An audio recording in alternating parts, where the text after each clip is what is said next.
नाव काय तुमचं? श्रीकांत कोंडीराम गारोळे, गाव? ढोकी. ढोकी. आपलं पाय किती दिवसापासून म्हणजे असं आहे? 2015 पासून 2015. कशामुळं असलं हे झालं? कारखान्यात काम करताना ॲक्सिडेंटमध्ये तसं झालेलं आहे. ह्याच्यापूर्वी तुम्ही कुठलं पाय बसवलं होतं? कुठं कॅम्पमध्ये बसवलं होतं की तुम्ही खाजगीमध्ये बसवलं होतं?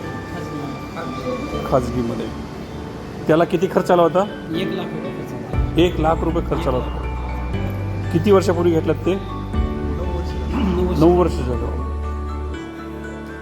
आता तुम्हाला हे नवीन पाय बसवलेलं आहे रत्ननिधी चॅरिटेबल ट्रस्ट मुंबई आणि लातूर रोटरी परिवार यांच्या वतीनं.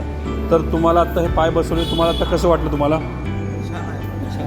चांगलं वाटतं. म्हणजे तुम्ही आत्ता जे वापरताय तो काही फरक नाही. त्याच्यामध्ये काहीच फरक नाही आहे. 1 लाख रुपयाची किंमत कुठे आणि हे मोफत सेवेतून दिलेलं पाय कुठं? व्यवस्थित वापर करा. अजून कधी काही खराब झालं आम्हाला संपर्क करा. कुठं शिबिर असेल तर तुम्हाला तिथं सांगता येईल तुम्हाला.